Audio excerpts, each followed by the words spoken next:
其實五行關係都之前講過㗎啦，咁啊今日咧就再重溫一下，好快咁講，跟住我哋就會講下佢個五行，大家再深入啲關係嘅。嗱，我哋首先大家係學八字都係學22個字啦，落去嗰個甲乙丙丁戊己庚辛壬癸，係嘛？跟住子丑寅卯辰巳午未申酉戌亥，咁啊成日背住都得㗎啦。咁啊，點樣記咧？咁樣第日我會教大家嘅，而家唔使心急。咁我哋最緊要咧識得佢嘅關係嘅啫。嗱，木咧係喂，木咧一定係會生火嘅。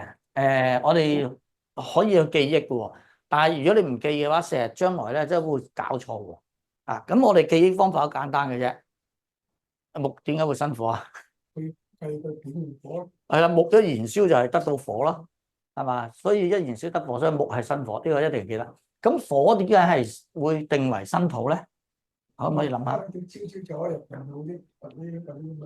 燒焦咗入墳墓。哦，咁呢個係另一個再深層次啲嘅。如果簡單啲嘅咧，有冇啊？燒完之後係變咗。係啊，有好多時將啲物件燒完之後變咗灰。咁嗰啲灰咧，一定係同啲泥土、泥沙以前係混埋一齊噶啦。咁啊，所以佢叫做火生土。好，跟住落去咧，就係土點解會生金啊？土點解會生金啊？所有礦物礦產都係金土泥土出嚟噶，咁樣記。好，金生水啊，點解咧？呢個呢個特別啲啊。呢個咧有啲人嘅講法較為容易記嘅咧，其實就係話當你啲金溶咗去之後，佢咪變咗液態咯，液體咯。咁所以咧，啲人就話金會生水。咁另一個講法咧就話啲人古時咧見到一啲金屬嘅物體咧，喺屋外邊好凍啦，咁咧就第二日朝頭早就會結咗啲霜啊，結咗啲水喺面喎。咁佢哋就認為金會生水咁樣。咁啊呢個坊間嘅記嘅方法。咁嗱呢個記嘅方法最容易就係溶咗佢就得到液體，所以就金生水。咁你咁樣記就唔會錯啦。OK， 好，實際上佢真正點解會定為金生水咧？原來所謂金咧，我哋唔係淨係泛指金屬呢一樣嘅物質。原來金咧，我哋可以代表一啲堅硬嘅嘢，就係屬金。其中有一種好堅硬嘅嘢咧，就係點寫個冰字點寫啊？冰係兩點一個水。係個兩點一個水，係冰，係啦。咁原來咧，冰咧，因為都好堅硬嘅，所以佢入咗個金嘅五行。好啦，原來當嗰個冰咧，你一溶佢，佢咪變咗水咯。所以佢由冰變成水，所以咧就係金生水。我哋就係用呢個方法，即係正理係咁樣嘅。正理係咁樣嘅。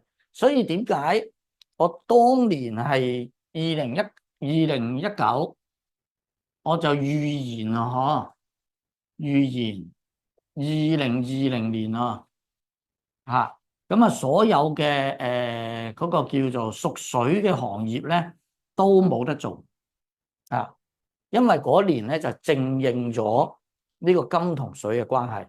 嗰年係咩年？大家知唔知啊？己亥再後一年庚子，係啦庚子庚五行屬咩？大家知唔知？金啦，係啦。庚子咧，子屬咩啊？水咯。咁係咪金生水啊？金生水。咦？如果金生水，應該個水好大先啱嘅喎。咁如果水嘅五行咁大，點解會反為水冇得做咧？咁樣。咁其實呢個好多人都唔明嘅原理，點解我2019年會預言2020年？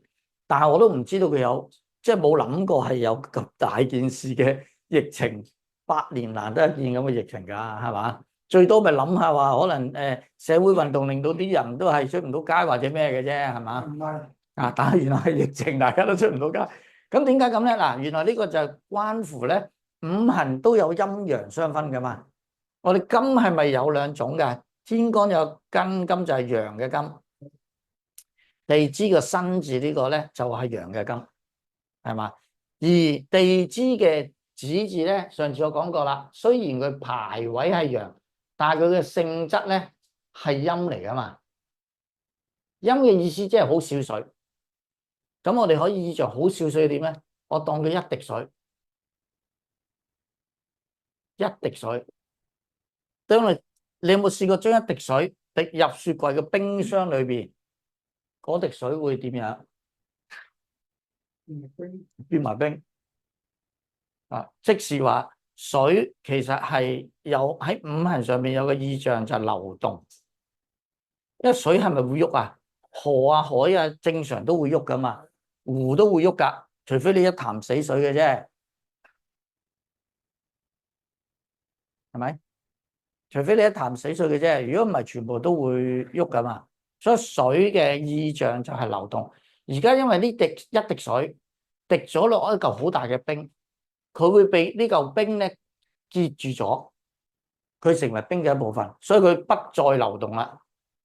所以喺2019年咧，我喺 YouTube 嘅視頻咧就預言2020年所有做運輸業、酒店、餐廳、飛機、旅遊都冇得做，係中得好緊要。但係基本上出邊坊間都冇乜人識呢啲嘢，因為佢哋唔知道一個陽同一個陰，即係陰陽嗰個嘅關係啊。甚至乎我用嘅姓名學幫小朋友大人改名，其實呢種嘅陰陽關係係非常十分重要嘅，但係因為甚少人知道，咁所以咪好多人都做唔到嗰啲效果咯。啊，咁所以我播出嚟咧就即係好多人睇嗰條片，其實有14萬人睇嘅，係啊，咁所以咧焦點視頻嗰個網先至開始紅嘅喎。其實係咁樣嘅喎，知唔知啊？啊，咁所以又知道啦，五行嘅關係陰陽都要計埋數嘅。啊，點解我哋成日要分陰陽咧？咁樣啊，就咁嘅原因。如果大家都陽嘅話咧，就另外一個睇法啦。如果大家都係陽嘅，咁佢就會令到金會生旺個水啦。咁啊變咗咧，嗰個叫做係流動事業就十分之興旺啦。咁樣咯。其實全部有得淨係睇個年份，我已經知道嗰年大約有啲咩事發生嘅。譬如話2018啊，唔係，sorry，2008係咩年？知唔知啊？係戊子年，係啦，我冇記錯應該係戊子，係咪啊？Jenny 係咪？係我，係我唔數手指啦。戊子年，咁點解會汶川大地震咧？土啊，首先一定同土有關啦，戊係土。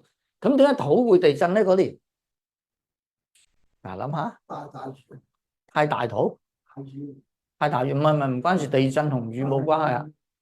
啊，諗下啊，其實你諗通咗呢啲咧，對你學嗰個八字係非常容易嘅。啊，就係咩咧？頭先我講個子個意象係咩啊？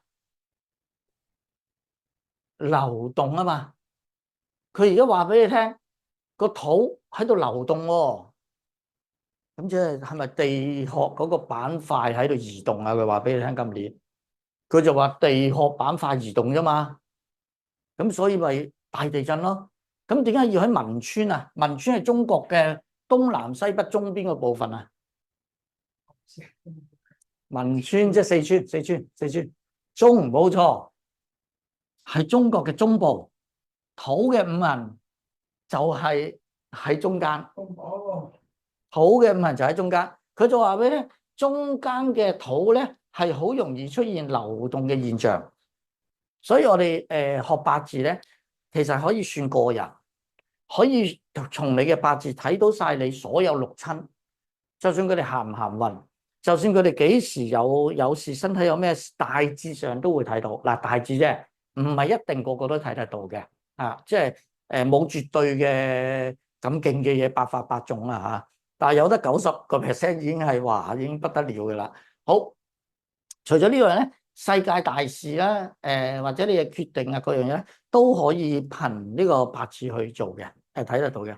即係好似庚子年咁，嗰年疫情一發生，咁我有個識嘅朋友就係開呢個咩餐廳咧，咩酒樓咧啊，好老牌嘅酒樓啊，醒唔起個名，阿全章居，阿全章居嘅老細咧，佢就問我一個師兄啊，佢啱啱喺灣仔開咗間新酒樓，投資咗1000萬裝修，即係千幾萬裝修，疫情一出現喎，佢問我師兄，佢話啊，咁疫情出現，咁而家即係嗰個叫做係社會運動員，因為疫情出現，咁究竟我繼唔繼續做好咧？因為投資咗千幾萬落去裝修，個師兄話你唔好做啦，你執咗佢啦，仲有排搞呢單嘢呢個疫情。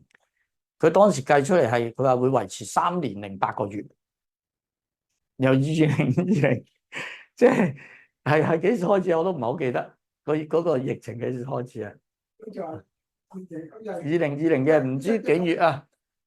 好似大約3月到啦，3月到開始持續3年零8個月，你計下數，其實係啱數嘅。我話哇，你真係好勁喎！你計到3年零8個月，我都計唔到喎。啊，即係可以做得到嘅。咁嗰個即係佢嗰邊全章居老闆咧，佢聽佢講，佢真係即刻唔做，接埋佢。如果唔係，仲要蝕多幾千萬。你人工燈油火蠟，你日日冇生意，你個個月都蝕100幾1萬，100零200萬都閒閒地㗎啦。係啊，咁你維持3年幾，你仲唔要蝕幾千萬啊？咁啊慳翻幾千萬咯。所以你識得呢一套技術咧，係可以將你嘅未來嘅發展係可以行得順啲啊。唔敢話真係令到你發達，但係起碼可以順啲先。好啦，咁啊金生水，水咧就會生木喎。咁點解水生木咧？係啦，點解水生木咧？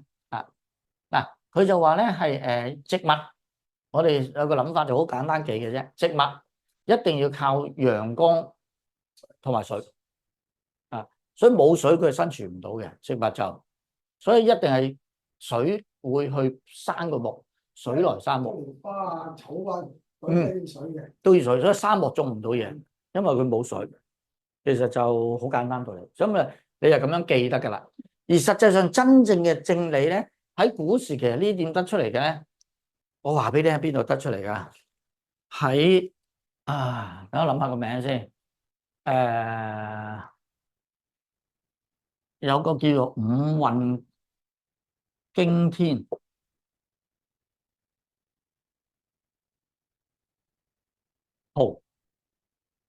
五運驚天圖得出嚟嘅。所有我哋而家嘅陰陽五行八卦，所有嘢都係由五運驚天圖得出嚟嘅喎。係啊。咁呢個咩嚟嘅咧？呢個點即係幾時邊個發明嘅咧？冇人知道幾時發明嘅喎。我上次有冇講過啊？冇，我冇講過啊。嗱，呢個五運驚天圖咧，你可以上網打，你就揾到個樣噶啦。好，咁佢咧就已經流傳到今代咧，都已經冇人知佢係咩嘅啦。好多人都當年咧，皇帝就問佢嗰個謀臣岐伯啊，喂，呢個世界呢個宇宙點嚟噶？我哋而家住緊呢笪地方點嚟噶？咁岐伯咧就解釋俾佢聽，用個五運驚天圖解釋俾佢聽，呢個我哋呢個地球點樣嚟嘅？好啦，跟住佢就咁邊個話俾你聽嘅咧？佢就話係應該係雷公，雷公話俾我聽嘅。咁雷公再上又邊個話俾佢聽嘅咧？仲有一個人物我又唔好記得不過唔緊要，最終咧佢話咁嗰個又邊個話俾佢聽嘅咧？咁樣你知唔知佢點答啊？上帝，上帝喎，佢話上帝話俾我哋聽嘅。但係古時所講嘅上帝係咪我哋而家基督教天主教講嘅上帝，我就唔知啦。咁可能係一樣，可能係唔同，我哋冇得稽考啦呢個。總之佢最終就係上帝話俾我哋聽，呢個宇宙點樣形成，係點樣行，點樣運作，就咁樣啦。好，咁呢個世界咧有雙生啊，當然好啦，係嘛？但係如果譬如話佢例而家有啲羊啊食草嘅動物係咁不斷生，最終結果係會點啊？毀滅啦！食晒啲草，個個都餓死，係嘛？只有山冇黑係唔得噶，因為呢個世界一定講個平衡嘅，啊，一定講個平衡。所以佢雙生之中咧，必定要有雙黑。所以呢個世界點解會有獅子、有老虎？你咁兇殘嘅嘢走去食人哋，係咪先？即係憎鬼死佢啦，啱唔啱啊？但原來冇咗佢咧，根本個世界就毀滅噶喎，啊！因為你又要控制住佢喺一個平衡嘅狀態，我哋先能夠發展嘅喎。啊，所以地球咧已經係接近，真係可能即係200年之後都可能毀滅嘅啦。即係而家根本就好唔平衡，大家將個地球搞到就好混亂嘅啦。啊，有冇睇嗰個視頻係有隻會手語嘅猩猩講嘢？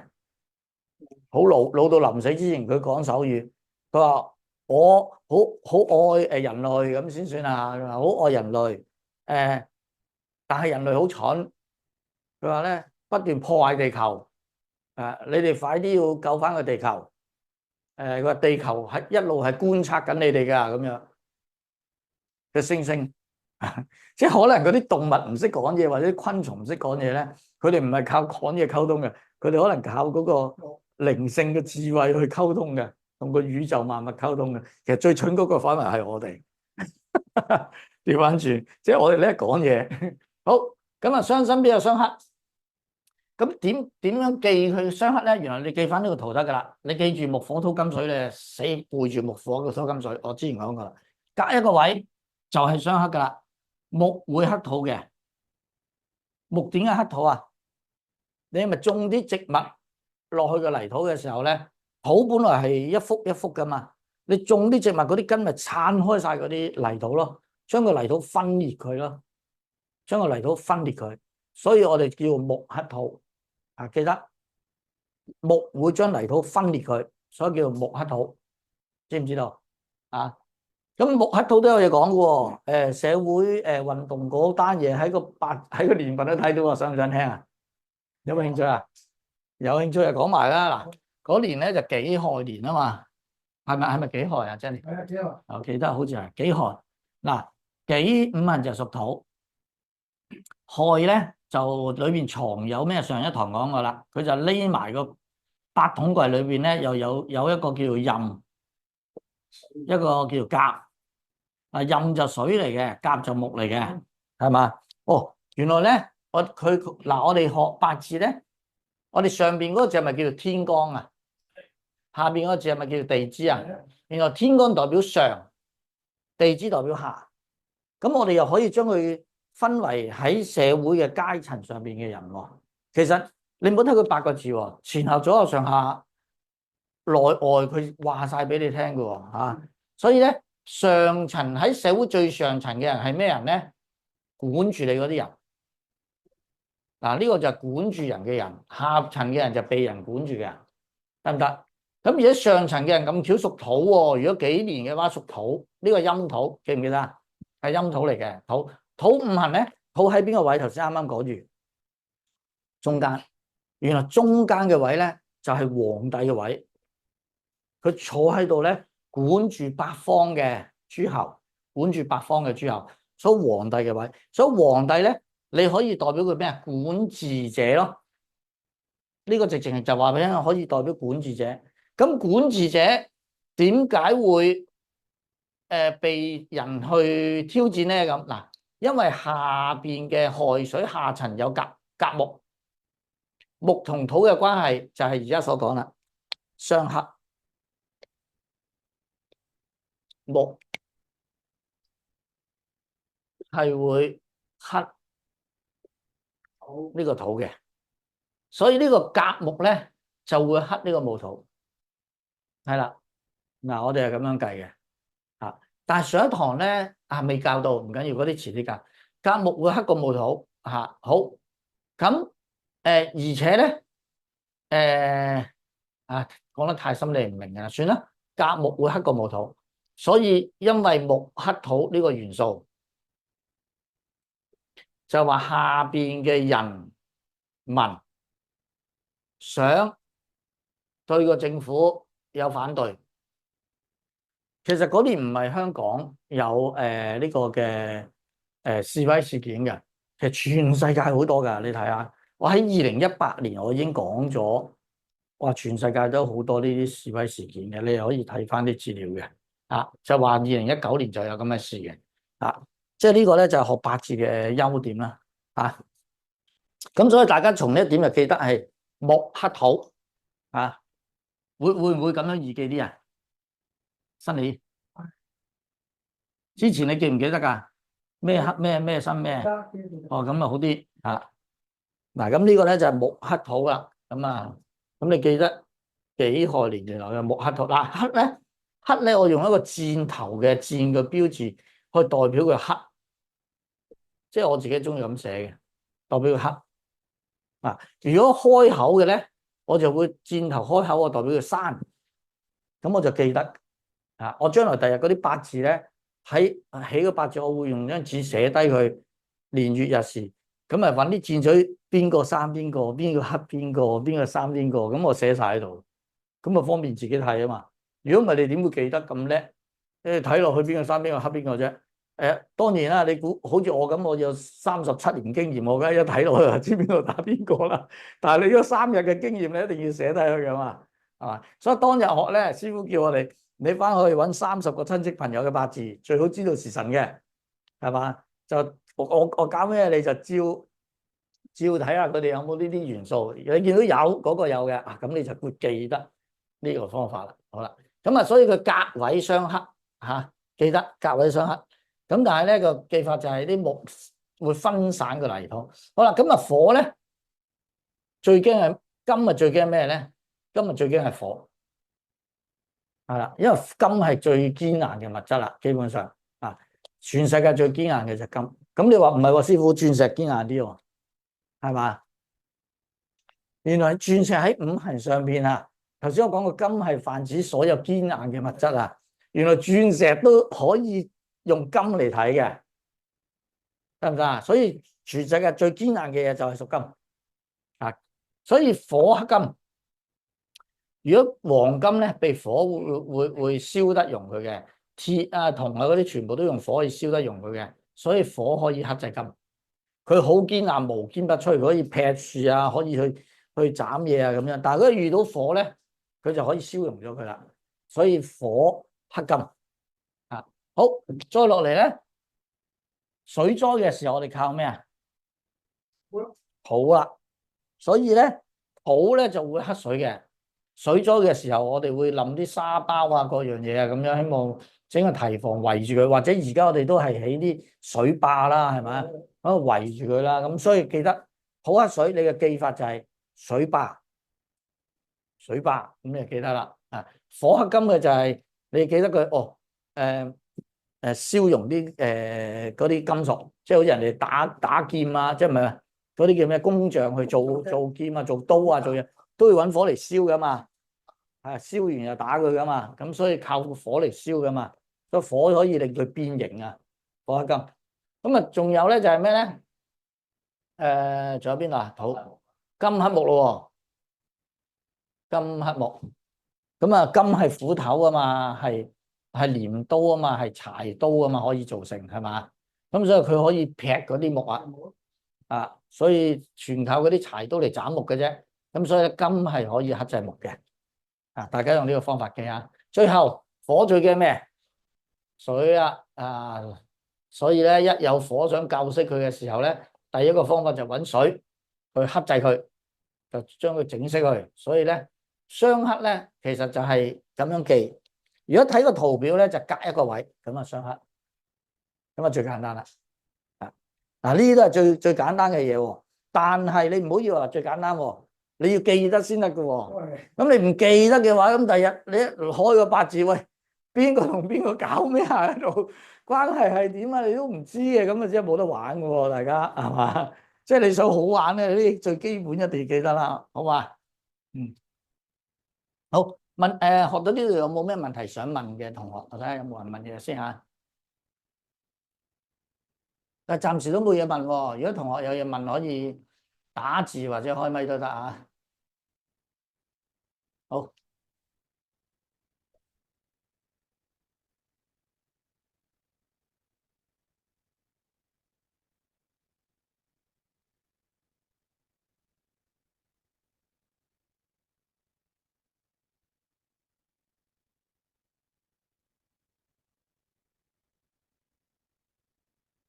好啦，咁跟住咧，我懷疑咧嗰個碌屎嗰個排版咧係俾人調錯咗，呢一啲嘢我覺得好似調前調後咗。不過唔緊要，嗱，大家咧頭先啱啱講完嗰個五行相克咧，跟住下邊咧就係有一頁叫做五行關係十神嘅，啊，咁呢一頁唔好理佢，跳咗啲頁去，啊，再睇後邊嗰頁先。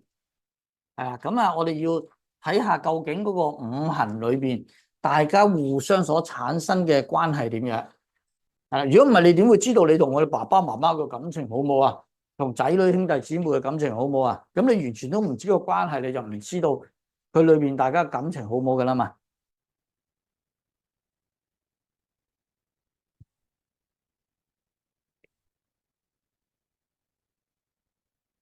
啊？再下一頁，剪一下。呢度隔喺隔呢度，係啦。網上嘅同學搵到呢頁，係啦，就係呢頁，搵到啦。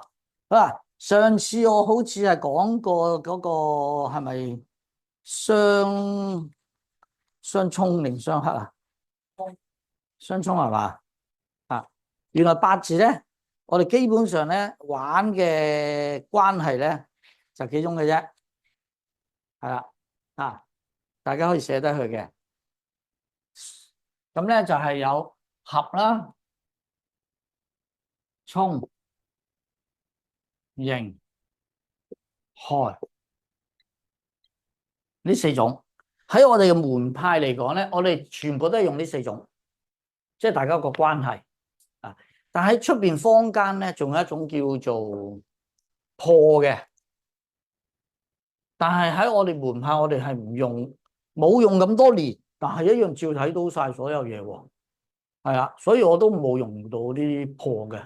咁啊，出邊就會合沖刑害破，係咪即係要五個先至齊全咁好聽啲咧？咁我又唔知啦。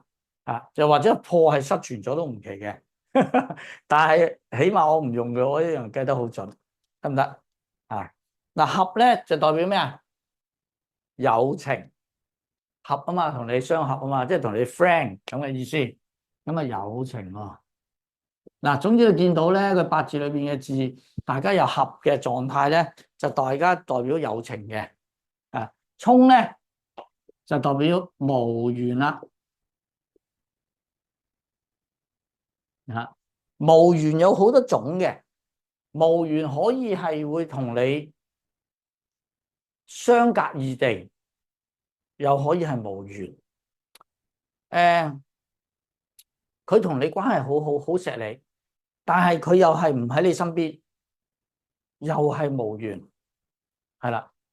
又或者佢成日同你一齊都好啦，開親口都及着你嘅，大家喺度不斷頂頸，係啊，或者鬧交啊，咁呢啲都係無緣，係啦，即係起碼有三種啊，所以無緣唔一定係代表唔代表話一定唔一齊嘅，可以係一齊，但係一齊得嚟咧，大家嗰個溝通出現咗問題，係啦。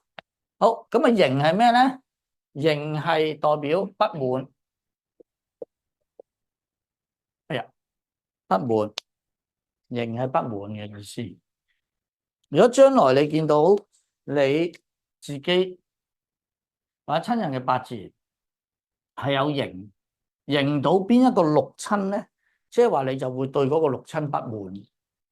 如果你個八字刑到個太太，即係你見到八字裏邊嘅太太嗰粒星係有刑嘅，咁即係你同太太，即係你唔好成日都覺得佢唔係你杯咖啡咯，唔係你杯茶咁樣咯，咁樣咯。即係或者如果你個八字你睇到自己嘅八字，我要睇仔女同你有相刑嘅，咁即係話你成日好唔滿意你個仔女喎，即係可能唔係佢嘅問題嚟嘅，係可能係你自己問題嚟嘅。嗱，呢個喺個八字度自己要注意翻喎，知唔知啊？啊，所以可以大家搞好個關係喎嚇。好啦，害咧就係佢話害必及祿親，即係話咧，如果見到害咧，可能嗰個祿親咧方面咧較為容易有損傷喎。啊，嗰個祿親啊，嗰祿親較為容易有損傷，同埋都係唔夾嘅，較為不合啦。你話不合啦，都係不合，或者佢容易有損傷嘅呢啲。啊，你見到如果你嘅祿親裏邊有害嘅，都係麻麻地，係啦。但係就我認為啊嚇，我自己認為沖咧係最嚴重嘅喺我哋門派，但係有啲門派唔係嘅喎，佢又話刑係最嚴重嘅喎。咁但係我又唔理佢喎，我覺得沖同刑都係好嚴重，因為沖係最嚴重嘅，刑咧其實都係我認為次一級嘅。害咧就再次一級噶啦，所以就唔使驚啊！我哋最唔中意沖嘅啫，因為沖咧無緣啊嘛，你同邊個祿親無緣都唔中意啊，都麻煩啦，係嘛？得唔得？講到呢度有冇問題？OK 啊，好。個破都係破啊！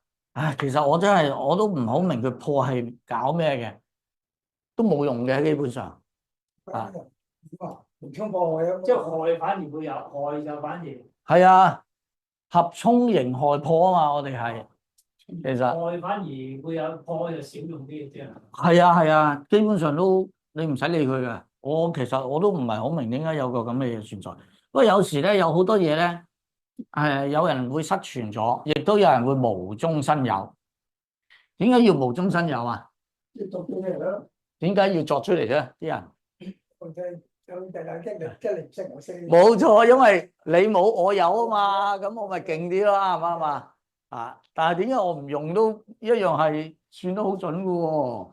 啊，真係好神奇啊！有時，所以你唔會知道。咁你現代人會咁樣作出嚟呃人啊，或者咩？古時會唔會啊？一樣會係嘛？清朝民初嗰啲更加呃人呃得多啦。啊，嗰啲係嘛？即係嗰啲搞到滿天神佛鬼神，乜嘢都喺個八字嗰度。根本八字就係一種好高嘅學問，就俾佢哋搞到變成咁樣，所以好大鑊。好啦，我哋講合先好唔好啊？係啦，大家睇翻碌屎可以合咧，有天干嘅五合先。天干，天干咧，我哋係有甲。上次係咪講過嘅？其實有冇講過 Jenny 啊？有講過合噶啦，係啦，講過，咁啊唔講啦。不過好快咁講一講啦。天干有甲、乙、丙、丁、戊啊嘛。原來咧隔6個位相合，六合唔係，應該唔係叫做六合，因為隔6個位相合，隔6位就合啦。嗱，所以咧，如果甲係1，乙係2，丙係3，丁係4，戊係5，6係咪幾啊？咁啊，所以1同6係相合嘅，隔6個位。2隔6個位係咩啊？庚咯，庚係第7個位，所以2同7，由2數到7係6個位，啱啱啊？跟住3咧數到8咧係6個位，所以咧嘅辛丙辛就合啦。好啦，丁咧就同壬合嘅，壬咧就數落去第9個位，戊咧就同癸合嘅，所以咧順序數落去，戊就係第10個位，所以你咪照數咯。嗱，1、2、3、4、5、6，咁啊甲、乙、丙、丁、戊己，咁咪同個己合咯。所以你睇周星馳嗰套咩啊？咩韋小寶啊，六合童子功嗰啲咩六合童子功，你喺出邊人哋話同人哋做嗰啲咩姻緣和合嗰啲，咪成日講六合咯。就原來六呢個位咧係合嘅，得唔得啊？所以咧，我哋喺中國我哋有個河圖數嘅，大家知唔知啊？嗱合，記得合則點啊？有情。即係如果你八字裏邊咧，第日見到有甲同己兩個字喺度咧，哦，原來佢即係合喎，即係話有情喎，大家。咁邊個同邊個有情咧？就一路路會講落去啦。啊，咁啊，記唔記得點樣記？啊，記唔記得？隔六個位，隔六個位，所以甲己合、乙己合、丙辛合、丁合、戊癸合，咁樣吓。係啦，咁就睇下先。我睇有冇啲方法仲可以教下大家記啊？冇係啊，應該都冇啊，即係隔六個位嘅啫。好啦，咁原來咧，我哋咧喺其實呢啲就係嗰個五運經天圖裏邊咧就已經講晒。不過後期咧，我哋咧應該係將佢演化咗為河圖洛書。河圖，河圖係點嘅咧？就喺隻龜度發現吓，龜定馬？龜定馬？龜啊，真係龜？係咪龜啊？龜喺龜度咧個背脊發現咧個背脊咧就有好多點點點點咁樣。咁個點點點樣嘅咧？咁就話咧原來咧喺下方咧有一個空心點，加一二三四五六，加六個咧實心嘅點，係啦。咁啊發現我咁樣嘅圖啊。咁跟住咧上邊咧係呢邊左邊咧就發現有呢個三個空心嘅點，就有八個實心嘅點啊。咁呢度上邊咧就係火咯，火係有七個空心點，有兩個實心嘅點啊。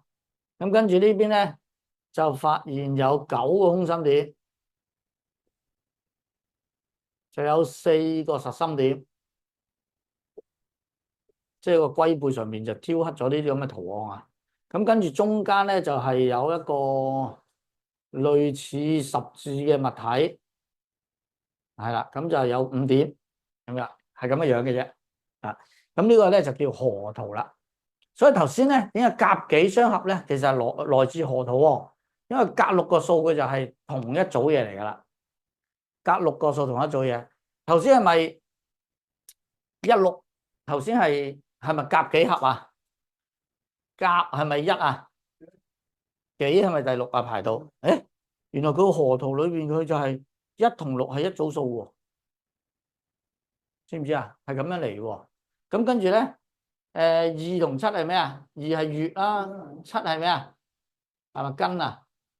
啊，七係庚，二係月啊嘛，所以個圖咧就係二同七係一組喎，係嘛？咁啊三八啦，三係甲乙丙啊，係咪？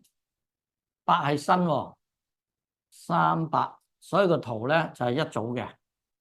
其實我哋呢啲合咧就係因為呢啲河圖洛書嘅嘢咧而演變出嚟嘅。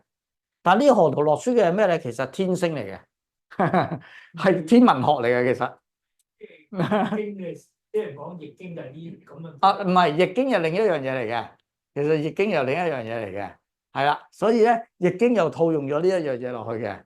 所以其實我哋嘅八字咧係咪八字？我哋嘅風水裏邊咧，其實又有易經同埋呢個河圖洛書裏邊喺裏邊即係混合咗嘅，係啦，好得意啊！好，咁四啦，甲乙丙丁嘅喎，九就壬啦，咁啊四九係一組嚟嘅，係啦，咁所以咧四九就相合，咁樣記啊。我中間呢扎嘢咧就係咪有啊？應該仲有咁樣五個咁樣嘅，sorry，係啦，五個實心嘅，咁啊加埋10個係實心嘅，好，加埋10個實心，五個空心嘅，咁嘅物體，咁咧最後排第5位嘅係10個天干裏邊邊個？一、二、三、四、五，咪冇咯。第10個位咧，七八六七八九十貴咯，戊癸合，所以咧最終咧呢個係戊三戊五，即係戊啦，同個癸嘅10係相合嘅咁樣。啊，就為之一組，所以係無貴合，係咁樣嚟嘅喎。咁但係咧，佢好得意喎，佢竟然做出嚟咧，仲神奇係咩咧？你見唔見有啲係空心，有啲實心啊？有啲空心實心嘅，佢咩意思咧？陰陽。原來單數咧，佢就係用咗個空心去代表喎。嗱，一、三、五、七、九都係空心嘅。雙數咧，二、四、六、八、十都係實心嘅雙數嚟嘅。所以個中國人啊，蘊含好多智慧啊喺裏邊啊，所以好好玩啊！中意學就好玩啦，即係唔中意學咧，其實咁都冇辦法噶。每個人有自己興趣，得唔得？咁啊，記得以後第一個位同第六個位合嘅，所以你記得甲乙丙丁戊己庚辛壬癸，你自己數手指得噶啦。甲係一，乙係二，咁你自己數住隻手指咧，10隻手指啱啱冇數晒。咁啊，一同六個位，隔六個位合，一六合，二七合，三八合，四九合，五同十係合。啊，一六合，二七合，三八合，四九合，五十合，得唔得？咁我記得啦。咁啊，合咧就係合得嚟咧。嗱，喺八字裏邊咧，佢就咁得意喎。每一個五行咧，就等於一種化學元素。化學元素，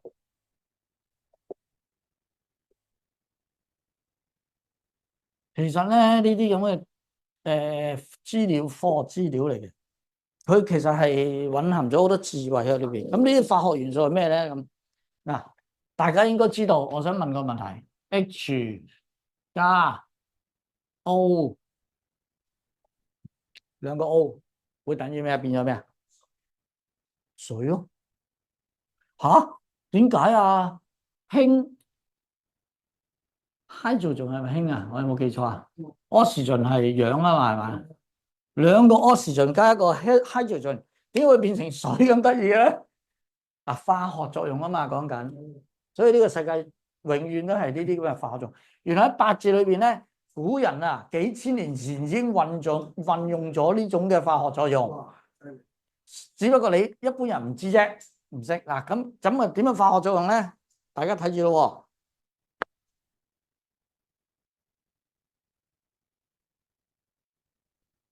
原來佢話合咧，甲本來木嚟嘅，己本來土嚟嘅，係咪木克土啊？係咪木克土本來克？但係呢個克得嚟咧，我哋叫克得嚟有合。上次講過啦，一個男人陽嘅甲木去同一個女人陰嘅乙木克佢，係咪克得嚟都有情喺裏邊嘅？唔會無情嘅，完全都。所以陽同陽克係會克盡嘅，係會克死嘅。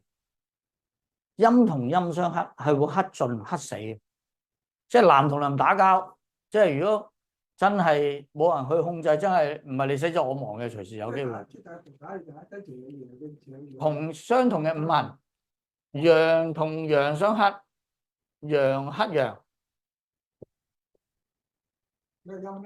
或者陰克陰，係啦，都會克到絕嘅。我哋叫克到絕咗，冇翻身嘅機會。所以我哋將來睇八字啊，我哋有啲人話睇壽命啊，咁喂，究竟有幾多歲命啊？咁啊，但個個人都唔同嘅，其實就唔使驚嘅嚇，唔係個個人都嗰年嘅。但係你起碼睇到個現象，嗰年有危險喎，因為嗰年咧可能陽同陽相克，或者陰同陰相克喎，咁嗰年咪危險咯。但係如果有啲年份咧係陰同陽相克嘅，叫克合，咁嗰啲年份就冇事喎。係啊，佢唔會黑到佢絕晒，因為佢合則有情。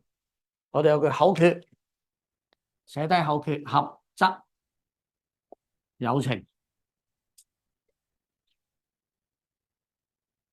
同你合嘅有情，所以你嘅六親之中咧，邊個同你合咧？嗰個人係同你係最有緣分嘅人嚟嘅，就咁簡單嘅咋。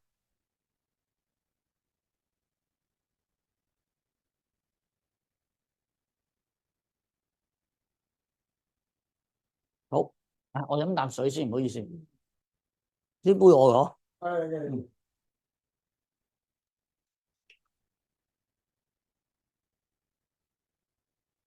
咁甲己合會化咩咧？知唔知啊？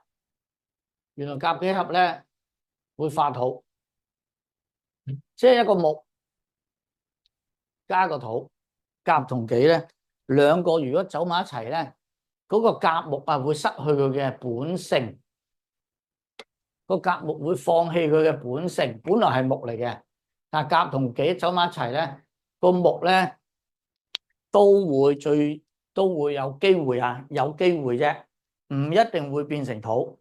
呢啲係更高班嘅，但係而家暫時你就記住，總之甲己合土嗱，我就唔講化土嘅吓，我查咗，因為咧甲己係會合土嘅啫，合咧有幾個現象會有機會發生嘅，有兩個現象嘅，合而不化同合而成化兩種現象，佢兩個合得嚟咧，有機會個甲木會變成土嘅，但係亦都有機會個甲木佢唔會變成土啊。咁將來會教嘅。OK，總之你記得有兩個現象，合甲己就合土就得噶啦。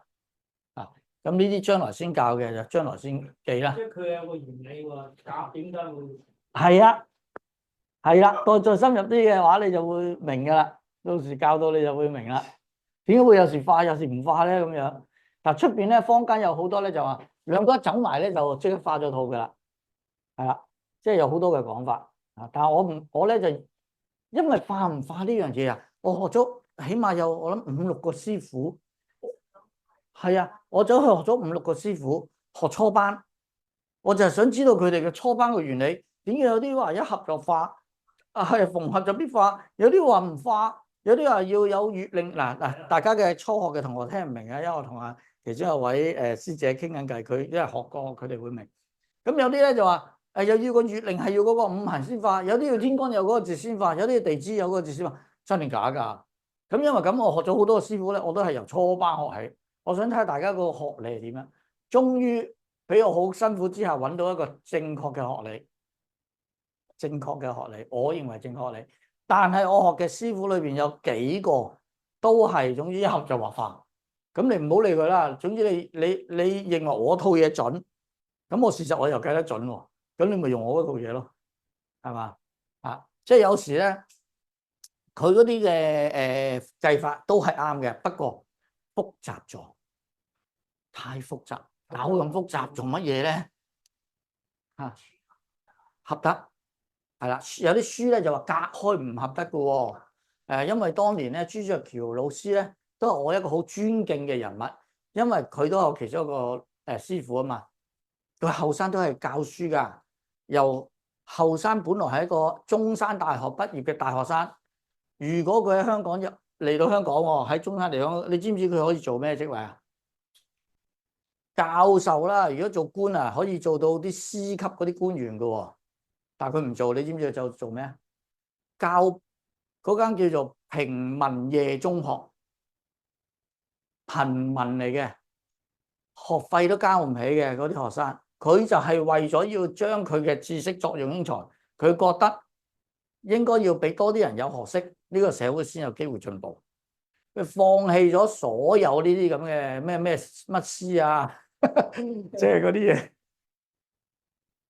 教平民夜中學啊，個收入連自己生活都係叫做掹掹緊嘅咋，只能夠住木屋嘅咋，住山邊嘅木屋，住喺柴灣山邊嘅木屋。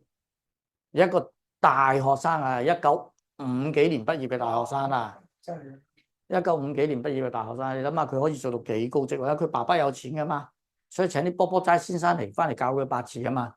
但係因為所以我好尊敬佢嘅，係啦。咁但係佢咧就書嗰度講咧就話甲位就唔合嘅咁樣。咁呢個咧係佢即係個人嘅嗰個睇法。咁我亦都係明白佢嘅出發點嘅。因為佢嘅諗法咧就話我哋個八字咧有8個字啊嘛，我哋可以起出年月日時4條柱噶嘛，係咪啊？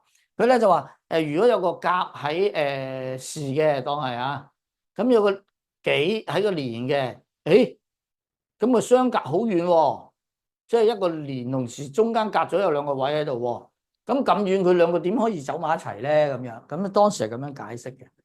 咁當然我都聽咗㗎，我學佢嘅時候，我梗係會完全唔理其他，我會學晒佢嘅學理先，然後翻轉頭再用其他八字材，用其他嘅嘢，再去驗證啱唔啱。所以其實今日我教大家呢啲八字技術咧，你哋唔使信晒我嘅，驗證先至係王道。攞30個親朋戚友嘅八字去驗證，咁我保證你就學得到啦。得唔得？咁你驗中到我錯嘅嘢，咁你咪抹走佢咯，係嘛？即係唔好學咯，錯嘅唔好學，留翻啲你覺得係啱喎、中喎、有用嘅嘢咯。我係咁樣學習㗎，所以我跟咗好多師傅，唔啱嗰啲撥開晒佢，留翻啲啱嘅嚟用咯。啊，所以你又唔可以話佢話邊個方法特別啱或者特別唔啱，佢嗰啲係好複雜嘅方法，好複雜啊！我唔中意咁複雜，我最緊要係算得準。嚇，係啊，簡單先係咩粗暴咁樣準啊嘛。嗱，好簡單，我問你一個問題啦，人哋話嚟當卜卦啦，係咪？我就唔做卜卦嘅。咁但係如果有啲即係有啲人，如果即係舉例嘅啫，人哋嚟卜卦話師傅，我想開呢間鋪頭嚟做，得定唔得？咁你嘅答案係點啊？一係得，一係唔得嘅啫。你冇話得啲唔得啲啊咁樣㗎，係嘛？咁你如果粗暴嘅方法好簡單啫嘛，你起咗出嚟得，你答佢一句得就得咯。除非你計錯啫嘛，咁你計錯就即係你抵死啊！你咩鑊啦？係咪啊？你害咗人啦！如果你計錯就啱唔啱啊？啊，咁你唔需要話喺中間話又咁搞咁多嘢，其實最終嘅希望嘅答案就係我得定係唔得啫嘛，咁咯。即係，所以咧就簡單、粗暴、直接、準確，呢個係最緊要嘅嚇。咁複雜嘅方法我都識啊，但係我係唔會用嘅，搞咁多做乜？好啦，跟住到月同根啦。嗱，月同根合喎，又係月根合咩咧？金啊，本來月係木嚟嘅，係啦，根本身都係金嚟㗎啦，係咪？係啦，咁佢咧就個根個木咧就放棄咗自我，就變成金咁樣喎，得唔得？但係實際上其實係咪咁解咧？其實唔係咁嘅意思。嗱，其實係咩意思？我今日講俾大家聽。其實個意思就話，當甲加上己，甲加己嘅時候，佢會變成一個土嘅力量係好大。所以甲己合化土嘅意思就係，當有甲同己兩樣一齊嘅時候，就變成一個大土嘅意思，變成大土嘅意思。嗱，我哋可以喺現實世界去尋根究底，睇下佢呢個理論啱唔啱喎？係嘛？喺古時嚟講，甲木係咪可以代表大樹？係咪？啊，好啦，咁啊己土上次教過啦，係咪一啲可以種花花草草嘅泥？係咪？好啦，咁你有冇睇嗰啲咩紀錄片嗰啲啊？啲非洲人咧起佢哋嘅茅舍會點樣起啊？但如果比如你揾啲泥要你起間屋，咁你覺得點樣可以起得堅固啲啊？水溝啲泥啦，咁會唔會仲可以令佢加多啲嘢令佢堅固啲啊？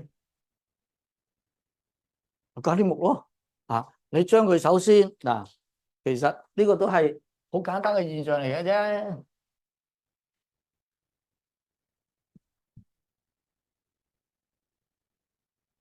其實佢呢個學問咧，你可以將佢代入全個世界嘅嘢。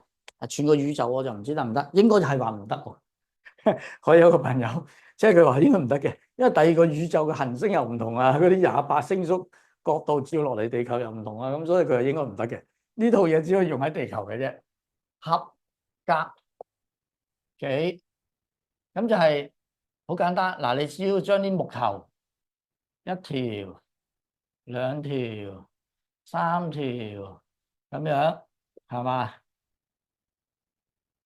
整咗個架，然後就將你嗰啲嘅泥，將咁搭晒上去，搭滿去。咁係咪呢埲牆係會實過就咁啲泥啊？呢個木就甲啊，嗰啲泥就係土啊，就己啊，所以木加土就會變成大嘅土，即係意思係力量更大嘅土。所以今時今日嘅高樓大廈用咩起啊？今時今日高樓大廈用咩起啊？石屎鋼筋咯，鋼筋咯，甲木咪鋼筋咯，一條條粗硬嘅嘢啊嘛，再加埋嗰啲嘅紅毛泥啊嘛，exactly 係一樣咯。所以呢個學問放諸四海皆通嘅，將來有更加嘅嘢可以驗證得到更多啱嘅。記得甲己化土嘅意思係個土力量大咗，記唔記得啊？甲己化土嘅意思，除咗合係有情之外咧，就係話個土嘅力量大咗咁嘅意思嘅。好啦，乙庚合金咯，乙庚，乙係木，庚係金。好，我想問下，乙頭先有同學話陰木，係咪？陰木嘅狀態係點啊？係好粗定好幼嘅？幼嘅啦，應該係嘛？一條幼嘅木加上一嚿金屬，咁你覺得佢可以做成咩啊？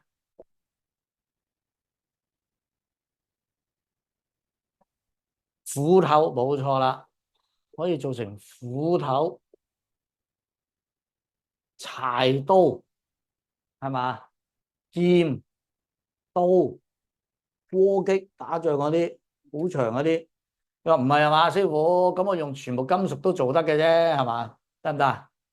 得啦，但係你咁重，你操作起上嚟方唔方便啊？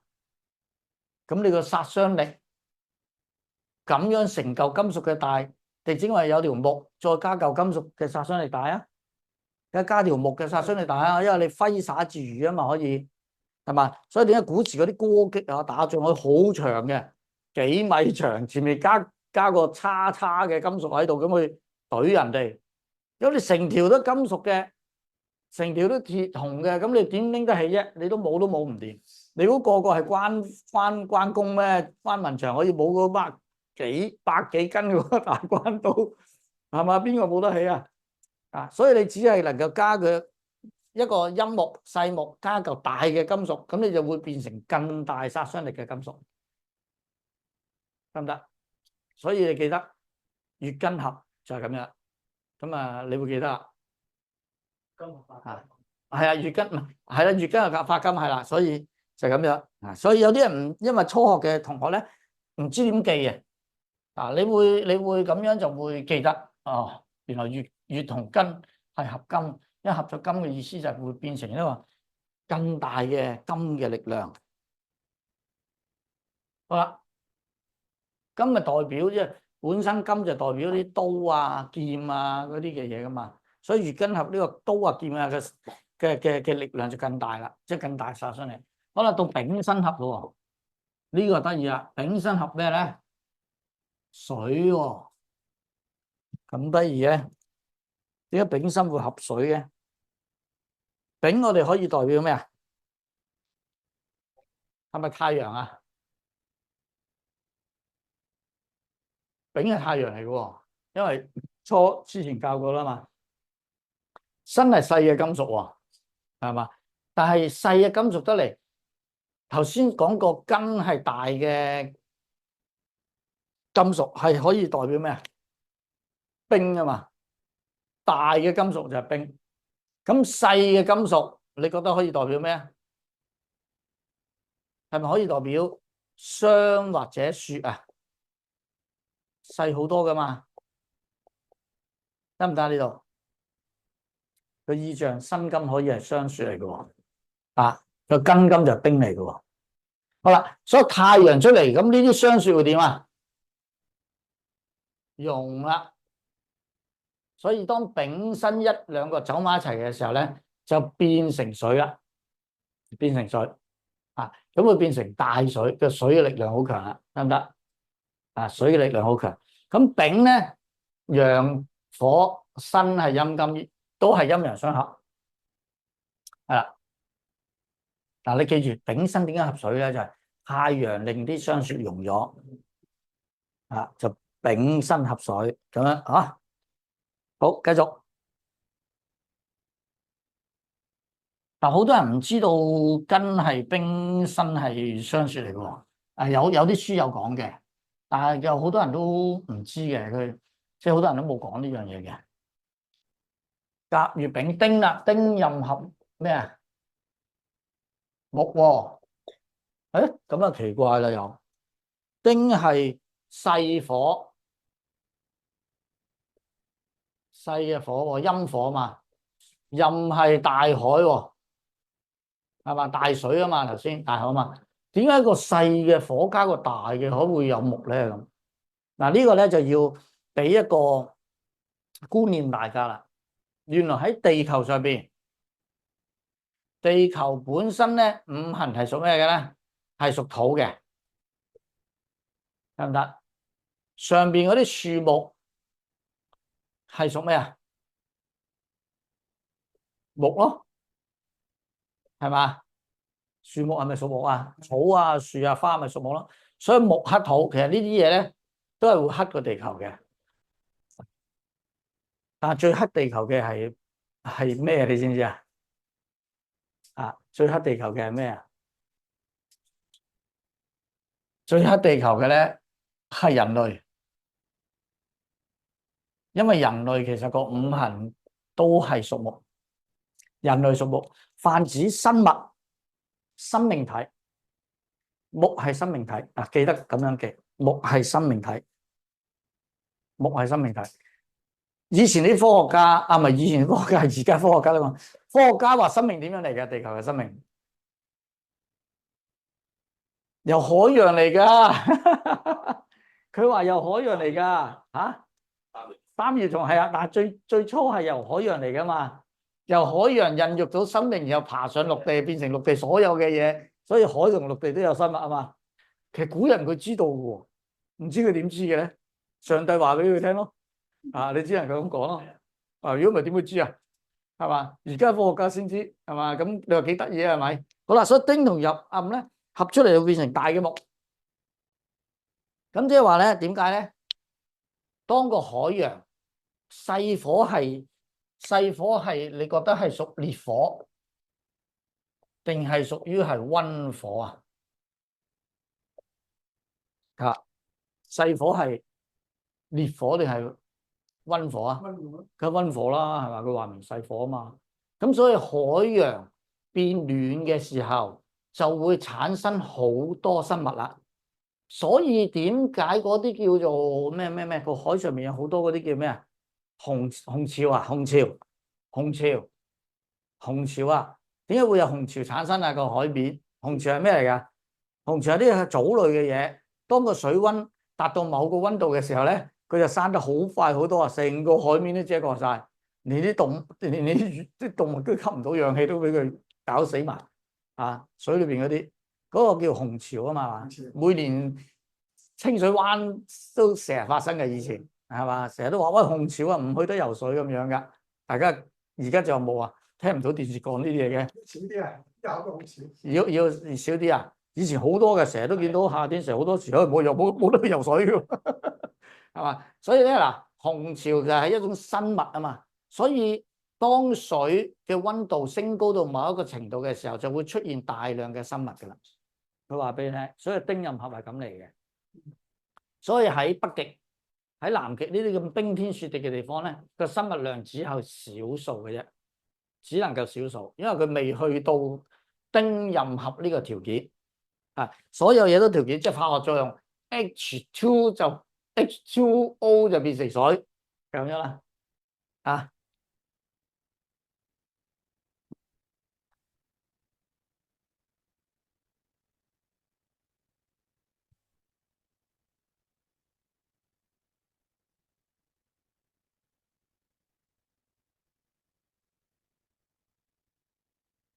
好，最後係咪冇貴合啊？嗱，呢個又同頭先講過噶咯，其實都係嗰個原理嘅啫。冇頭先講過，係咪屬大地？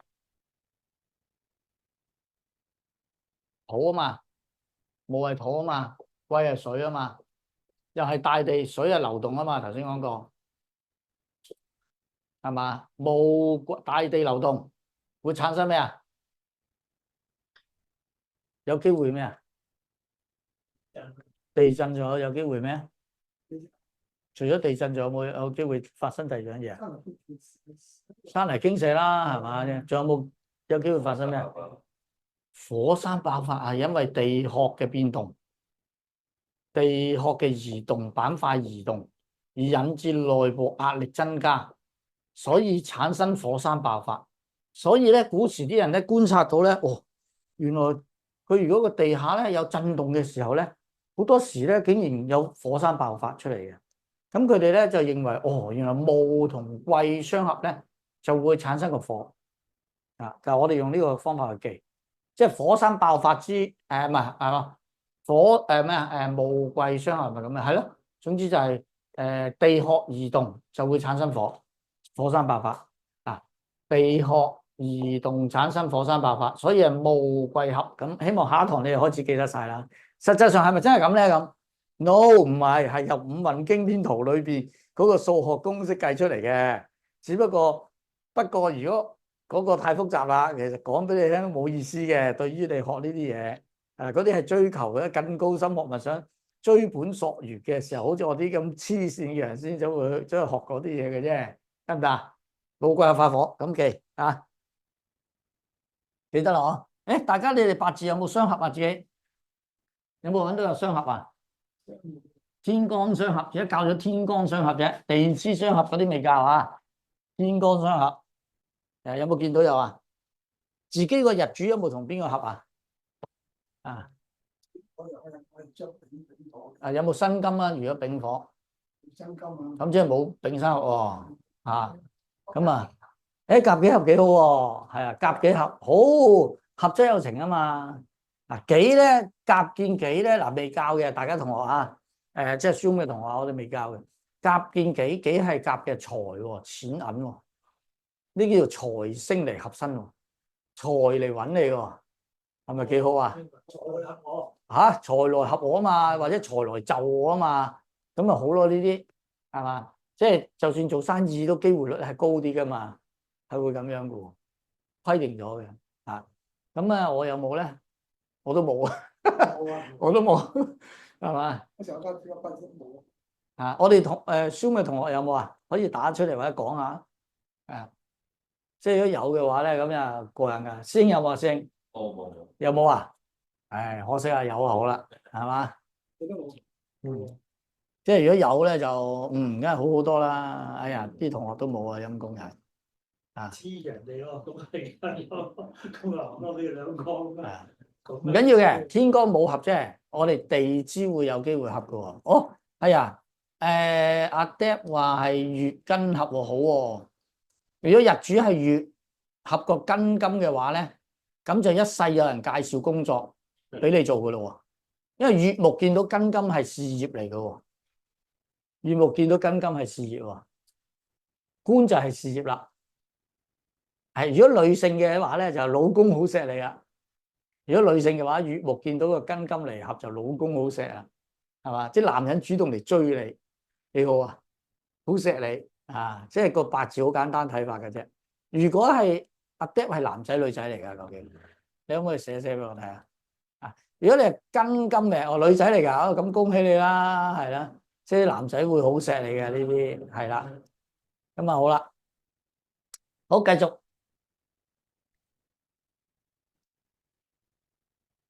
好，咁啊講完啦，講沖啦。沖上次其實咪講過又好似你有講過，我咪知道講過。講過啦，應該因為對面相沖啊嘛，係啊，所以對面相沖啊嘛。嗱，如果個八字有沖咧，唉，就無緣咯，係嘛？嗱，即係咧，遲啲會再教嘅。總之見到無緣咁啊，沖就係無緣噶啦，啊，得唔得？啊，咁你又唔使好驚嘅，咁最多都係無緣嘅啫，係嘛？你唔會話因為哇你沖死佢喎，或者咩啊？有啲咧專門嚇人嗰啲咧，嗰啲算命先生咧，即係驚死你啊，唔肯俾錢啊！嗱，你話你個命咧，嗱又害到咩老婆啊，害到老公啊，害到仔女阿爺阿嫲咩，害晒三代啊咁樣啊！咁我聽過有一個真係咁嘅出邊，咁跟住話咁師傅咁點啊？哦，佢話嗰師傅話。你俾3萬蚊我啦，咁嗰個師傅話係啦，我就幫你咩唔知轉命定乜嘢啦，或者即係搞啲咩嘅。哇！呢啲一聽就知道係點啊？係兩個字神棍啊，神棍。你咁咧轉命轉咗自己李嘉誠先啦，唔好做啦，係嘛？唔好玩啦呢啲真係。但係好多人真係俾佢嚇到驚，真係俾錢㗎。係啊，好多啊，好多。我有間唔好啊，行條街咧，呢度啲上場好嘅，咁咩102零咩2千嗰啲，我曾經行過睇下間房，一個嗰個一個師奶嚟嘅，幾錢嘅？我係嚇30，係一期鬆，係咁點解？得我同你炒啲嘢，不過佢俾咗錢我，係就幫你過嚟冇事㗎啦。係收神棍啦呢啲。揾錢㗎，即係八字今日係通五個，你一化解一化咁啊。係，其實我哋講緊五行嘅嘢嚟啫嘛，木火土金水啫嘛，我哋就揾啲五行通咗佢咪得咯，化㗎嘛。係通咗佢咪得咯，佢就搞掂噶啦，都係五行啫嘛，我哋用緊五行講緊五行啫嘛。總之呢個世界係離唔開兩樣嘢，第一樣就陰陽，第二樣就五行，係咁簡單嘅啫。你唔好諗個世界諗得太過複雜，陰陽五行搞掂噶啦。你話學啲咩武好深藏不露嘅武功嗰啲咧？其實咧，點樣講俾你聽咧？你最基礎嘅就係最終都係看山指示山，都係講緊陰陽五行，好嘛？好啦，咁跟住下邊有一個叫咩啊？合沖刑咯，刑有害喎嚇。我哋照碌屎講啦，害喺上邊啊呢度，即係隔離嗰頁啦嚇。害個睇法點樣咧？我哋咧都係一樣。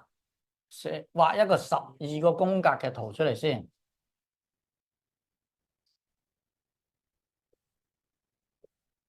咁啊子永遠寫下低噶啦，由呢個位置開始，因為咧係半夜嘅指示嚟嘅，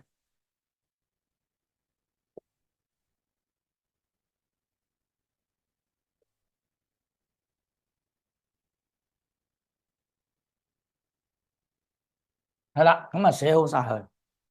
好啦，其實我哋點樣記佢傷害咧？咁樣，喂，害點樣害佢啊？我都冇害佢咁樣啊，點害到嘅咧？我原來真係有機會，所謂嘅害咧就係話，佢會受到嗰個人會受到傷害啊，或者係你同佢教人唔係好啱啊咁樣嘅意思啊嘛，係咪？睇完係真嘅嚇？睇完係真嘅真嘅，唔係，即係我哋會點睇呢樣嘢？點知道佢點記佢呢個害咧？原來害咧。我哋有個係嗱，用子開始好嘛？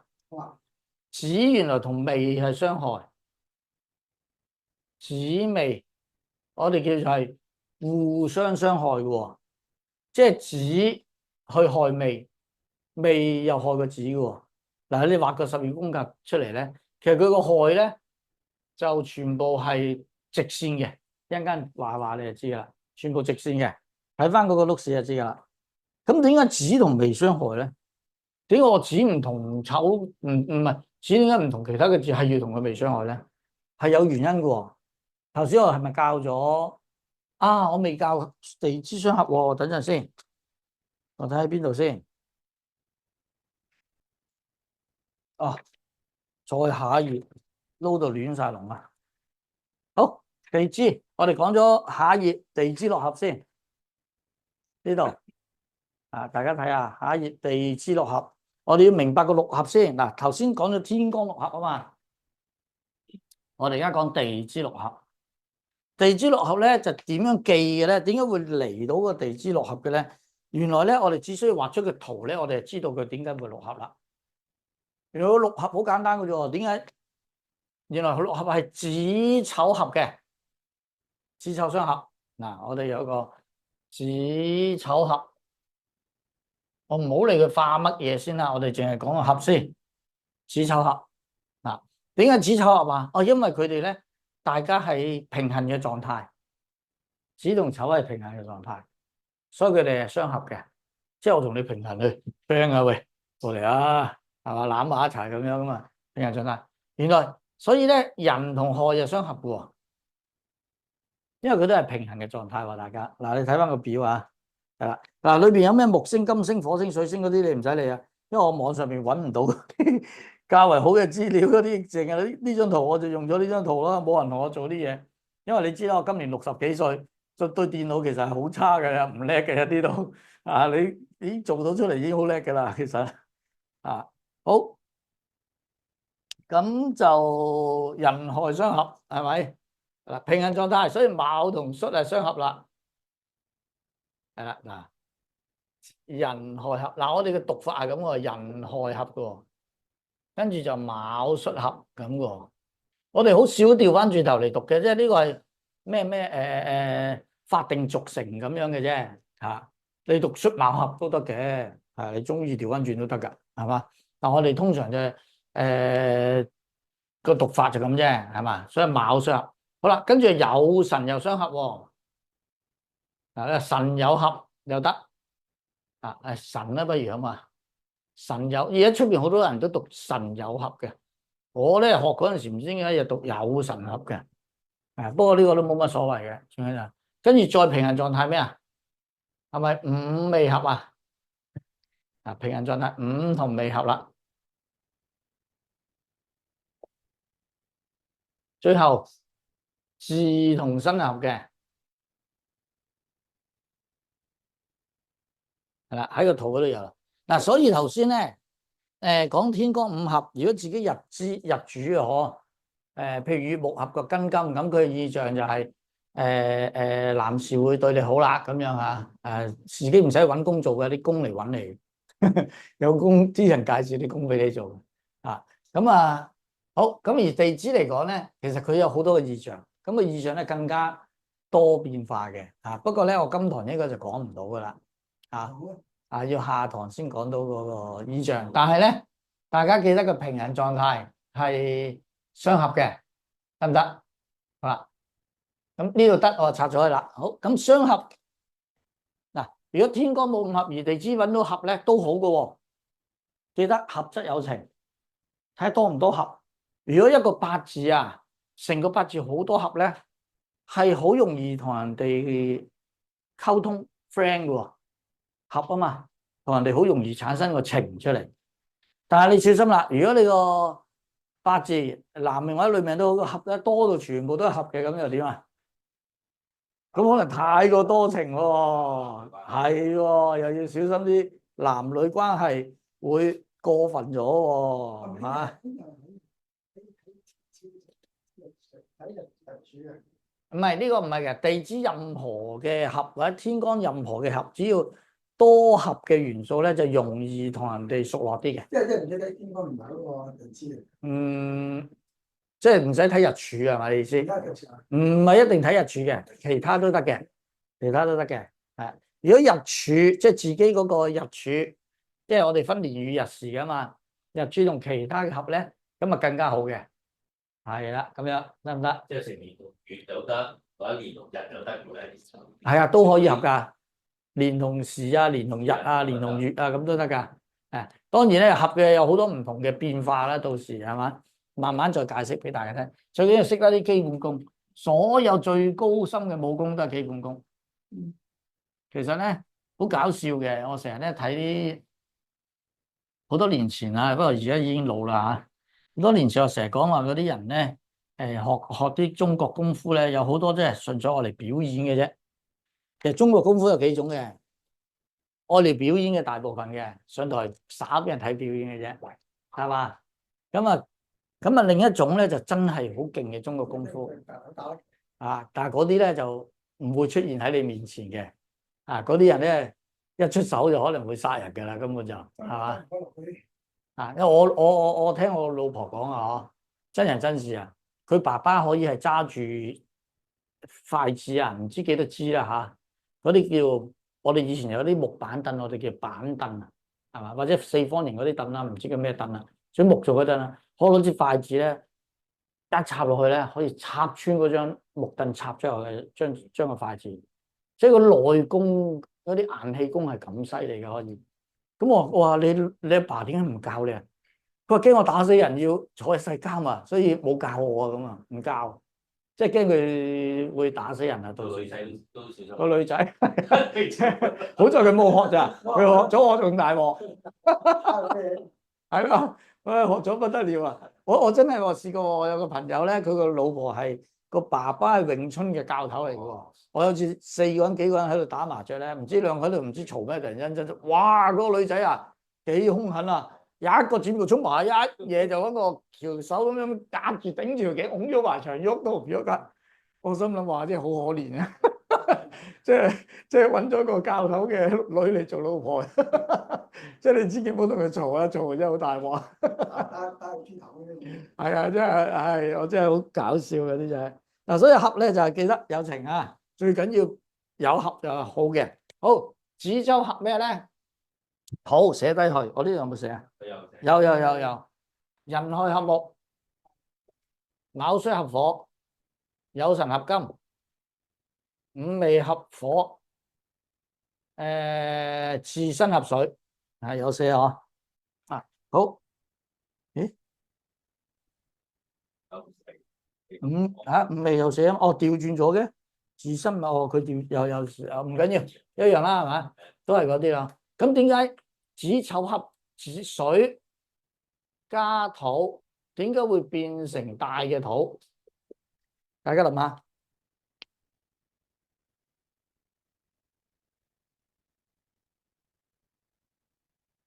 都係嗰樣啦。水，丑嘅土係等於係陽嘅土，定係陰嘅土啊？因為所以啦，基礎好緊要，陰土啊。睇你，因為咧之前有一堂教過啦，己就代表同個丑係一樣嘅，一個天干嘅地支啫。所以己係陰土，所以其實後邊嗰啲頁數有嘅喎，你可以睇翻嘅喎，大家可以喺碌屎度揾翻嘅。再後邊嗰頁有嘅啦，丑藏己貴身啊嘛，所以丑嘅主氣，丑嘅主氣就係己土啊嘛，係嘛？所以丑係己土，得唔得？係啦，照樣對翻呢個表得嘅啦。丑係己土喎，即係話咧一啲沙泥嘅土，丑啊，沙泥嘅土，陰土嚟嘅，加埋水會變成大土，咩意象咧？就係話一啲沙泥嘅土加咗啲水，咁咪變咗咩啊？喺現代嚟講最勁嘅係咩？紅毛泥咯。但係古時做磚點做嘅？係咪就咁揾啲泥壓實佢啊？唔係揾啲泥壓實佢噶嘛？要加咩啊？加水咯，將泥加水猜埋佢，割成一個磚狀攞去燒，就會變成磚啦。所以子丑一合就會變成大土，所以子丑合化土，得唔得？咁你哋會記得啊嘛？哦，原來係紅毛泥加水啊，得唔得？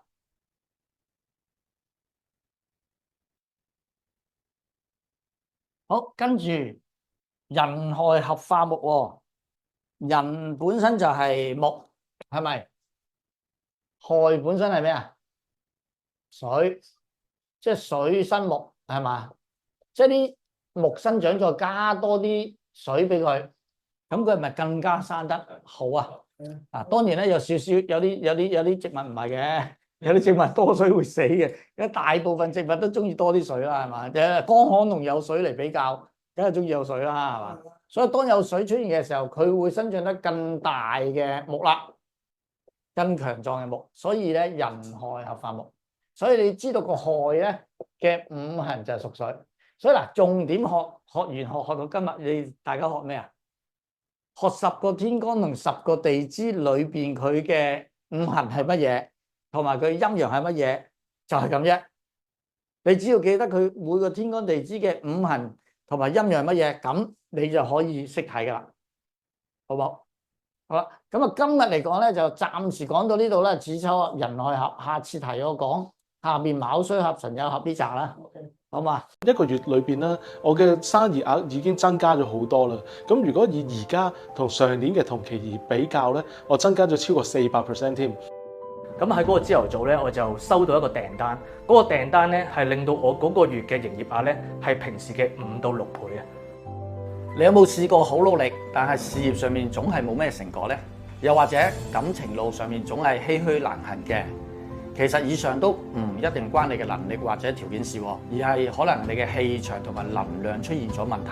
我有一位客戶呢，因為想丈夫對佢好啲，喺離婚嘅時候俾多啲贍養費佢，我幫佢改咗個電話號碼之後，增加咗氣場呢，最後雙方嘅關係好轉咗，成功咁挽救咗呢段婚姻添。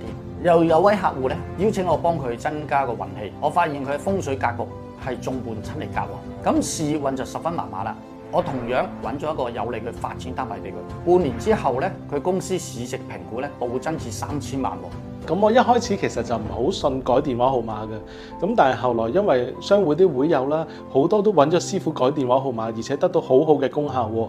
咁我就諗住，不如一試無妨啦咁樣。咁點知佢一改完之後咧，大概過一個月裏邊啦，我嘅生意額已經增加咗好多啦。咁如果以而家同上年嘅同期而比較咧，我增加咗超過400% 添。咁我曾經有3個電話號碼，咁我都話俾師傅聽啦。師傅好神奇地、準確地講得出我喺用呢3個電話號碼時期裏邊所發生嘅所有嘢喎。咁啊，師傅之後就話：幫我改個電話號碼啦。佢話改完呢個電話號碼咧，就唔係人揾錢，係錢揾人嘅。咁啊，改完之後咧，咁喺嗰個朝頭早咧，我就收到一個訂單。嗰個訂單咧係令到我嗰個月嘅營業額咧係平時嘅5到6倍嘅。咁我係翼龍師傅啦，一直對玄學係着迷。自從25歲起接觸玄學，不斷研究36年，期間有幸多位名師傳承八字咧、數字秘訣、宇宙全息姓名學同埋風水嘅真諦俾我嘅。我可以透過家居嘅風水、商業風水、姓名、電話等方法，有效同埋短時間內幫你改善你嘅氣場同埋能量嘅問題嘅。咁如果你想好似以上嘅朋友咁，透過玄學方面解決你現時嘅問題咧，馬上聯絡我會跟進你嘅個案，提升你嘅能量，令到你喺健康、事業同埋感情上面都有滿意嘅改善嘅。